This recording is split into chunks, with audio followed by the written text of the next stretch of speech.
안녕하세요. 오늘은 5번째 이야기를 해보려고 합니다. 5번째로 소개해드릴 책은 바로 이 책인데요. 선악의 기원, 폴 블룸이라는 작가의 선악의 기원이라는 책입니다. 부제목을 살펴보자면 아기를 통해 보는 인간 본성의 진실이란 부제목을 가지고 있는데, 이 부제목으로부터 알 수 있듯이 아이를 대상으로 한 실험과 연구가 굉장히 많이 등장을 하고요. 이 아이, 영유아기를 대상으로 한 실험을 통해서 이 작가는 과연 도덕 감각, 도덕성이라는 것은 타고나는 것일까? 아니면 학습되는 것일까?에 대한 이야기를 하고 있습니다. 좀 더 들어가기 전에 제 개인적인 소감을 말씀드리자면, 이 전 4번째 책, 생각은 어떻게 행동이 되는가? 이 책과 조금 상반되게 술술 읽히는 책이었습니다. 이 전 책이 너무 어려워서였을까요? 굉장히 술술 읽히는 책이었고요. 또 작가에 대한 설명을 먼저 하고 들어가 보자면, 이 작가는 폴 블룸이라는 작가입니다.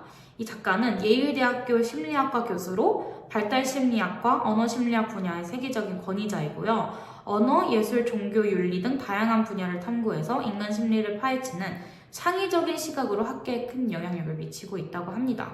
근데 이제 여기에서 이 심리학의 분야도 굉장히 다양한데, 이 심리학 중에 어떤 주제를 가지고 연구를 하고 있냐면, 이 도덕성의 기원과 발달 과정을 연구하는 진화심리학자로 연구를 진행하고 계십니다. 그리고 제가 생각했을 때 이 책이 술술 읽히는데 도움이 됐던 이유 중 하나가 바로 옮긴이가 최재천 교수님이었던 건데요. 최재천 교수님은 굉장히 유명하시죠. 실제로 유튜브 최재천의 아마존을 운영하시면서 좋은 생태학적 또 동물행동학적 이야기나 강의를 굉장히 재밌게 풀어주시고 계시잖아요. 이 책도 굉장히 재미있게 옮긴이가 최재천 교수님이셔서 그런 것 같은데 되게 어렵지 않은 어투로 되어 있습니다. 이 책에 대한 내용을 이제 조금 더 자세하게 들어가 보자면요. 과연 도덕성은 타고나는 것일까? 또는 학습되는 것일까에 대한 이야기를 하고 있습니다. 그래서 이 책은 핵심 포인트가 뭐냐면, 이 책에서는 이제 오랜 영유아 연구를 바탕으로 인간의 공감 능력과 발달, 그리고 소멸이 어떻게 성인의 도덕적 행위로 발현되는지 설명을 하고 있습니다. 그러니까 되게 특이한 점 중 하나가 바로 영유아기를 대상으로 연구를 했다는 건데요. 영유아기라고 하면은 보통 0에서 3세 사이의 어린아이를 말합니다. 근데 이 연구라는 게 뭔가 상호작용이나 이런 게 잘 돼야 될 텐데, 영유아, 그러니까 0에서 3세 사이의 어린이를 데리고 실험을 하기는 정말 쉽지 않습니다. 그러니까 뭔가 인간적으로 뭔가 학술 연구의 대상이 될 정도로 어느 정도 의사소통도 가능하고 해야 할 텐데, 그게 아닌 정말 말도 제대로 잘 통하지 않고 사회화가 되지 않은 그 영유아의 어린 아이들을 대상으로 굉장히 많은 실험을 했다는 것이 흥미로운 점이었고요. 또 되게 배우고 싶다고 생각했던 연구 접근 방법 중 하나가, 어린 아이들을 대상으로 하니까 기존의 실험 방법이 아닌 과연 이 어린 아이들의 수준에서 뭔가 의미 있는 연구 결과를 노출하기 위한 실험 방법을 고안해낸 그 과정들이 조금 흥미롭게 다가왔습니다. 이 토머스 제퍼슨의 이야기를 맨 처음에 하고 있는데요. 도덕 감각 또는 양심은 팔이나 다리처럼 한 사람의 부분이라네. 모든 인간이 다 가지고 있지만 사람에 따라서 더 강하기도 하고 약하기도 하지. 마치 팔다리의 힘이 사람마다 더 세기도 하고 약하기도 한 것처럼. 이런 토머스 제퍼슨의 말이 있는데요. 인간의 도덕적 본능은 진화의 산물입니다. 그러니까 우리가 어떻게 선과 악을 구별하고 또 그 이해를 바탕으로 행동하며 사는지를 아이에게 물어서 답을 찾아낸 이 책, 도덕성이 타고나는 거다라는 그 주장에 굉장히 큰 힘을 실어주고 있습니다. 네, 그래서 이렇게 뭔가 책에 대한 가벼운 인트로를 했고요. 이제부터 책이 어떤 목차로 이루어져 있는지에 대한 설명을 해드리려고 합니다. 먼저 이 책은 총 7장으로 이루어져 있는데요. 이렇게 총 1장, 2장, 3장, 4장, 5장, 6장, 7장으로 이루어져 있고, 먼저 첫 번째 장, 아기의 도덕적 삶에서는 도덕성이란 과연 무엇인가에 대한 이야기를 하고, 또 우리는 도덕 감각을 타고난다 라는 주장을 이 작가는 펼치고 있습니다. 또 두 번째 장에서는 공감과 연민에 대한 이야기를 하고 있는데, 공감과 연민의 차이는 무엇인지, 그리고 아기가 타인의 고통을 외면하지 못하고 돕는 행동을 하는 아이의 속마음은 무엇일지에 대한 이야기를 하고, 3장에서는 공정, 지위, 처벌이라는 이야기를 하고 있는데, 개인적으로 제가 정말 제일 흥미롭게 읽었던 장이었습니다. 우리는 타고난 평등주의자라는 주장을 이 작가는 하는데요. 과연 우리가 타고난 평등주의자일까에 대한 이야기를 굉장히 재미있는 실험을 통해서 설명을 하고 있습니다. 근데 평등하다는 것은 사실 평화롭게 나눠 갖는다라는 의미보다는 굉장히 인간적으로 설명하자면 남들에게 내게 더 뺏기지 않으려고 애써서 경쟁해서 나온 결과라는 해석이 기억에 남는 챕터였고요. 또 우리는 단순히 좋은 것을 공정하게 나누려고 싸우지 않고 나쁜 처벌, 부정적인 것을 공정하게 나누려고 또 애쓴다는 그런 포인트. 그래서 우리는 처벌, 복수심과 같은 감정들을 가지고 있다는 것에 대한 이야기를 이 3장에서는 하고 있습니다. 또 4장에서는 타인들이라는 제목인데요. 이 타인들이라는 제목에서는 접촉가설 등과 같이 우리가 다양한 더 많은 내 집단과 외 집단에 속해 있을수록, 그러니까 나와 다르다고 생각한 사람들과 더 많이 접촉할수록 이 타인에 대한 차별이나 부정적인 생각들이 줄어든다. 그리고 이 낯선 사람을 향한 우리의 본능과 관련해서 인종주의가 어떻게 생겨났는가 이런 이야기를 또 하고 있고, 5번째 장 몸에 대한 챕터에서는 인간은 왜 무엇을 혐오하는가에 대한 질문을 시작으로 몸, 도덕, 그리고 혐오의 삼각관계, 그 다음에 우리의 몸, 우리는 왜 이렇게 남이 하는 섹스에 신경을 쓸까라는 이야기를 하고 있습니다. 그 다음에 6번째 장은 가족이 중요하다라는 제목을 가지고 이야기를 하고 있는데, 그러니까 지금까지는 사실 도덕 본능을 굉장히 보편적으로 설명을 하고 있다면, 우리가 혈연, 친족 관계를 딱 대입하는 순간부터 굉장히 특수한 해석이 가능해지고 특수한 도덕 본능들이 깨어난다, 이런 이야기를 하고 있습니다. 그래서 이제 관계 중심의 도덕 심리학에 대한 이야기도 하고 있고, 여기에서 나오는 굉장히 많은 실험들이 바로 트롤리 딜레마와 관련되어 있었습니다. 그다음에 이제 마지막 장에서는 어떻게 해야 좋은 사람이 될까에 대한 이야기를 하고 있는데요. 그러니까 이 앞에서 굉장히 많은 도덕성, 도덕 감각에 대한 이야기를 하고 있고, 이 마지막 장에서는 그렇다면 이런 이해를 바탕으로 우리가 어떻게 해야 더 좋은 사람, 더 어떻게 하면 더 도덕적인 사람이 될 수 있을까에 대한 이야기를 하고 있습니다. 네, 그러면 첫 번째 장에 대한 이야기를 조금 더 해보려고 합니다. 이제 첫 번째 장은 타고난 아이의 도덕성, 그리고 아이의 도덕적 삶에 대한 이야기를 하고 있는데요.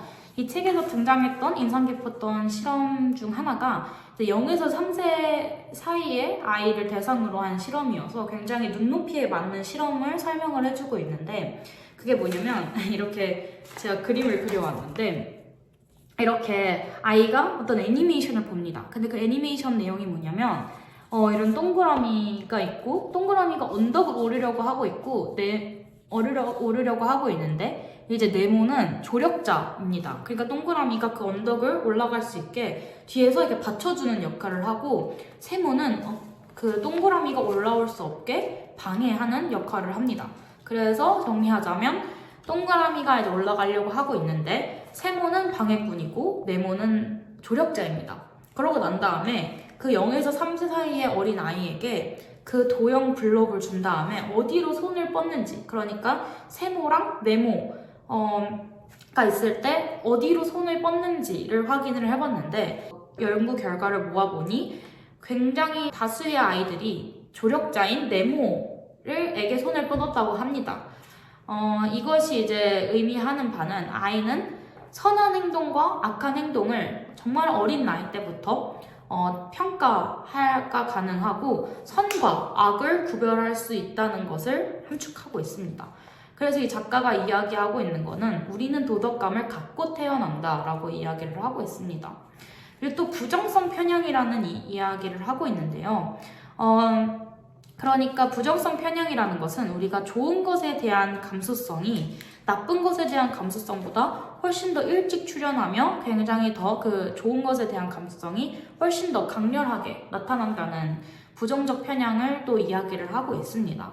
그러니까 간단히 얘기하면 조력자인 네모에 대한 감수성, 아이의 선호도가 이 나쁜 방해꾼인 세모에 대한 부정적 감수성보다 훨씬 더 크게 작용한다는 거죠.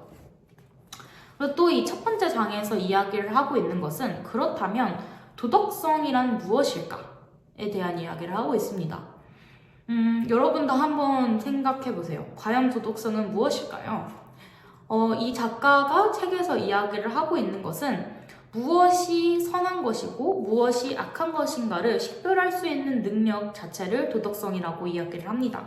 그러나 이 식별 능력만 의미하는 것이 아니라 사실 도덕성은 어려움에 처한 타인을 도와주고 싶은 욕구, 그리고 고통받는 사람들에 대한 연민, 잔인한 사람들에 대한 분노, 그 다음에 자신의 수치스러운 행동에 대한 죄책감, 그 다음에 착한 행동에 대한 자부심 등을 모두 아울러서 의미를 하는 것이라고 책에서는 설명을 하고 있습니다. 그러나 이제 수업 중에서 정재승 교수님께서 던지셨던 질문이 우리 도덕성을 그러면 선하고 악한 것을 식별하는 능력이라고 이야기를 하는데, 그렇다면 무엇이 선이고 무엇이 악인가?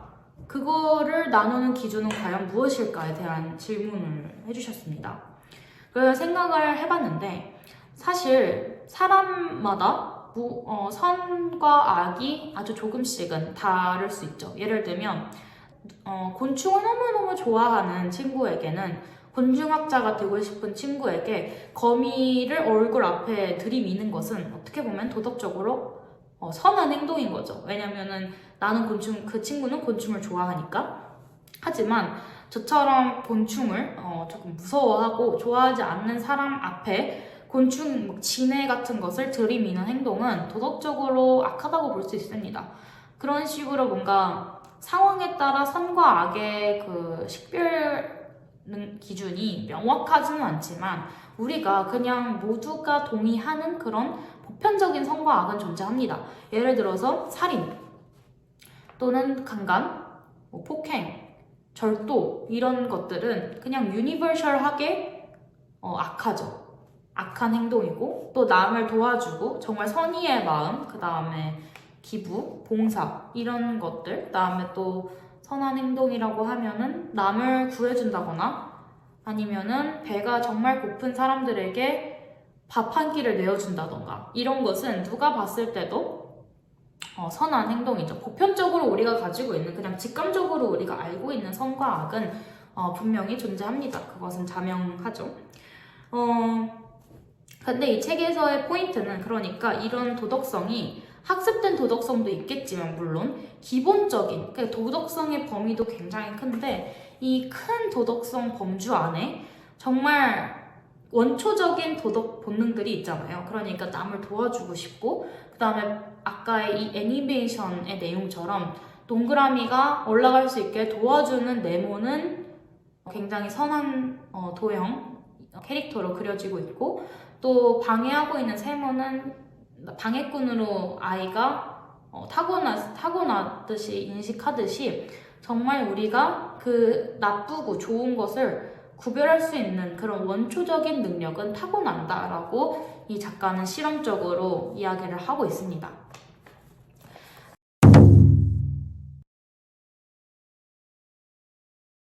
이제 두 번째 장에 대한 이야기를 해보자면 두 번째 장에서는 공감과 연민에 대한 이야기를 하고 있습니다.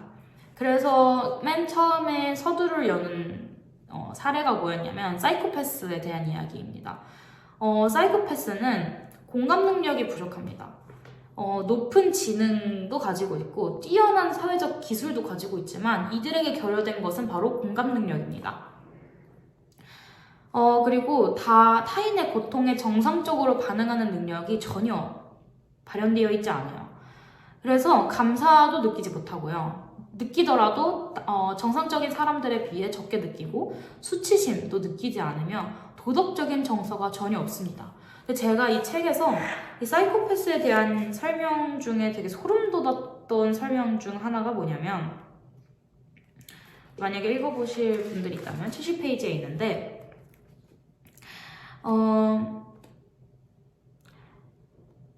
이 사이코패스들이 옳고 그름을 인식하는 건 태어날 때부터 앞을 보지 못하는 사람이 푸른 초록색이고 하늘은 파란색이라고 말할 수 있는 것과 같다. 그러니까 사실을 정확히 알고 있기는 하지만 대개 이 지식과 함께하는 경험, 그 다음에 자기가 공감한 그 경험 아니면은 감정을 느낀 그 경험이 크게 결여되어 있다라고 합니다. 그러니까 이 사이코패스들도 누군가를 죽이는 게 잘못됐다는 것을 머리는 알고 있어요. 그러나 그 사람들이 누군가에게 칼을 들이밀어서 살인을 저지르고 있는 그 상황에서도 그 아파하고 있는 상대방의 얼굴 표정을 보더라도 그 아픔과 고통을 전혀 느끼지 못한다는 거죠. 이들에게 그 결여되어 있는 가장 중요한 게 공감입니다. 그렇다면 공감은 무엇일까에 대한 이제 이야기를 하고 있는데, 사실 이 전에서도 연민과 공감, 뭔가 공감과 관련된 이야기를 굉장히 많이 나눴던 것 같습니다. 그래서 오늘 좀 마지막으로 정리를 하고 넘어가자면, 연민과 공감에 대한 차이를 이렇게 설명을 할 수 있을 것 같아요. 그러니까 뭐 굿네이버스, 기부 이런 걸 생각을 해보자면, 우리는 아프리카의 제3세계 아이들을 연민하지만 공감하지 못합니다. 가장 쉬운 설명일 것 같은데요. 이 책에서 연민은 누군가에게 마음을 쓰고 돌보는 것이라고 설명을 하고 있고, 공감은 다른 사람의 입장이 되어보는 것이라고 이야기를 하고 있는데요. 우리가 그 제3세계 아프리카 아이들에게 마음을 쓰고 매달 3만 원씩 기부를 하고 돌보는 것은 가능합니다. 하지만 우리가 정말 그 아프리카의 제3세계 아이들을 그들의 입장에 대어서 공감을 하지는 못합니다. 왜냐하면 상황이 너무 다르기 때문입니다. 그러니까 우리가 누군가를 공감하려면 그 사람이 자라온 배경, 그 사람의 성격, 그 사람의 전반적인 성향 이런 것들을 모두 아울러서 종합적으로 알아야 되는데, 우리는 살아오고 있는 환경이 너무나도 다르죠. 저 같은 경우는 어렸을 때부터 한 끼에 대한 고민이 크게 없었고, 막 밥을 먹어야 되는데 제 끼니를 돈이 없어서 또는 먹을 게 없어서 걸렀던 적은 사실 없고요. 또 저는 좋은 양질의 교육을 받고 있는 상태이지만 제3세계 아이들은 그렇지 못한 경우가 굉장히 많습니다. 그래서 저는 이렇게 생각을 해요. 제가 그들을 연민할 수는 있지만 공감할 수는 없다. 이게 연민과 공감의 큰 차이점인 것 같습니다. 그렇다면 공감은 어떻게 작동하는 걸까요? 신경학적 이론 중에 거울 뉴런 이론이라는 게 있습니다. Mirror Neuron Theory라는 게 있는데요.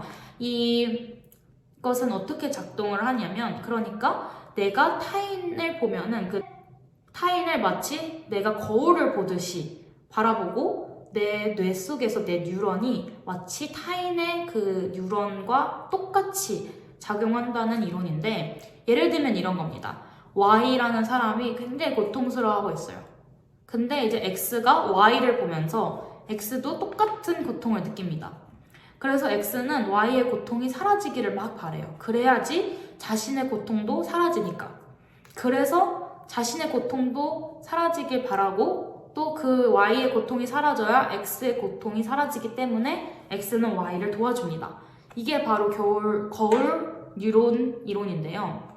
작가는 하지만 이 거울 뉴런 이론을 완전히 옹호하지는 않습니다. 100% 옹호하지는 않는데 그 이유가 이제 작가가 되는 반론 중 하나가 한번 당신이 강가를 가다가 물에 빠진 아이를 보았다고 해보자.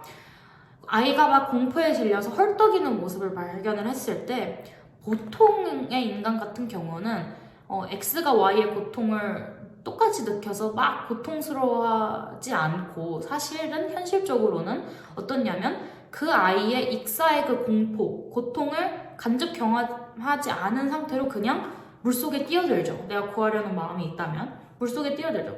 근데 그 물속에 뛰어드는 이유가 내가 그 아이의 그 질식의 위험, 공포를 직접적으로 느끼고 있어서가 아닙니다. 그냥 물속에 뛰어드는 거죠. 도와주려고.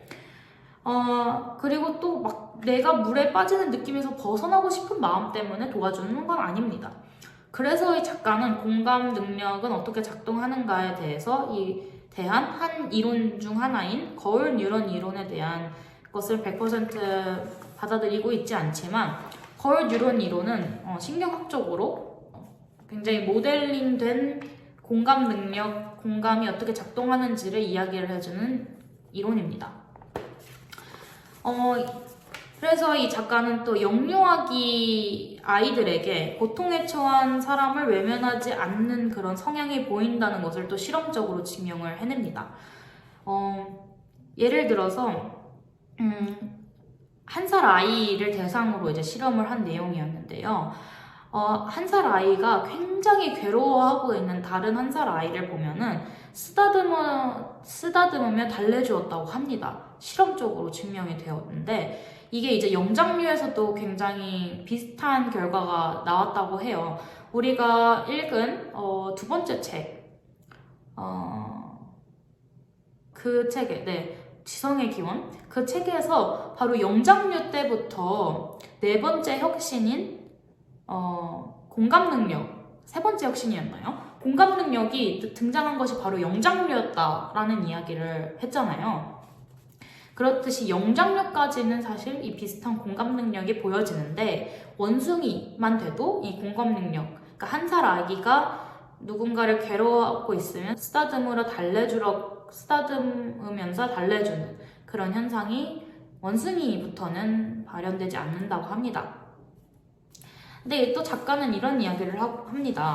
이 남을 도와주고 남을 달래주는 이 행동은 사실 어른의 인정을 바라는 것일 수도 있고 이쁨 받도록 고안된 적응 행동일 수도 있지만 적어도 연구 결과에 따르면 적어도 유소년부터는 순전히 배려 때문에 이런 남을 도와주는 행동들이 발현된다고 합니다. 굉장히 흥미롭지 않나요? 뭔가 이 작가는 이 어렸을 때부터 우리는 도덕 능력을 타고난다라는 것을 영유아기, 그 다음에 청소년기 아이들을 대상으로 모두 실험을 한 다음에 실험적으로 보여주고 있습니다. 그래서 어떤 실험이 있었냐면 이제 아이가 있고 어떤 칸막이가 하나 있고 옆에 실험자가 놓여져 있는데요. 레버가 두 개가 있는데 레버 A를 당기면 둘 다 간식을 받습니다. 아기 본인과 그 옆에 있는 실험자도. 근데 반면에 닫은 레버 B를 당기면 아기만 간식을 받게 되는 그런 실험이 있었는데 18개월 정도의 아이들은 사실 무작위로 그 레버를 당겼다고 합니다. 그러지만 25개월 이상의 아이들부터는 둘 다에게 이득이 되는 그런 레버 A, 그러니까 둘 다 간식을 받는 레버 A를 당겼다고 합니다. 그래서 아기 자신도 모두를 돕는, 그러니까 모두를 돕고 모두가 행복해지는 그런 결과를 자기 자신도 알고 레버 A를 더 당기는 경향이 많았다는 거죠. 뿐만 아니라 아기도 이런 자기 자신을 판단하는 그런 능력도 굉장히 어린 나이부터 발현됐다고 합니다. 그래서 굉장히 어린 나이 때부터 자부심이나 죄책감과 같은 감정들이 등장하는 것도 이거의 한 반증이라고 볼 수 있는 것이죠.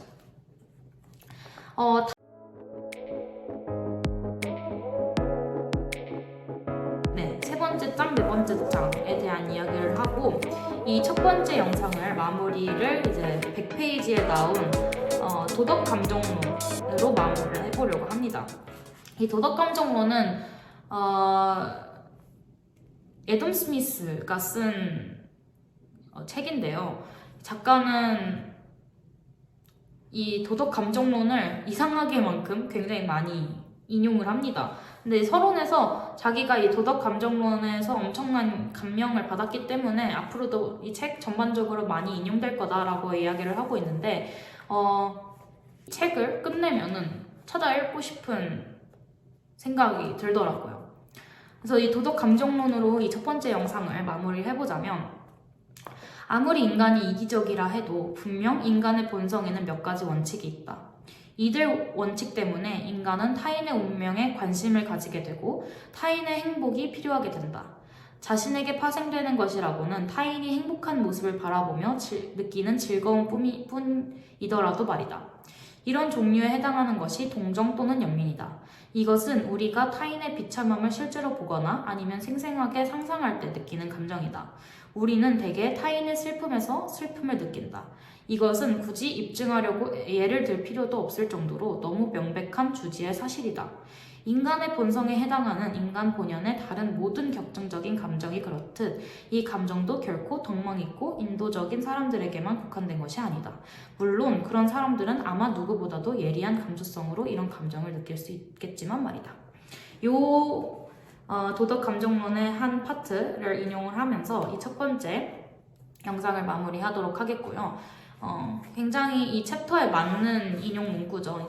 2장이 공감과 연민에 대한 이야기였는데 작가는 도덕 감정론의 이 한 파트를 통해서 이 장을 아주 깔끔하게 마무리를 하고 있습니다.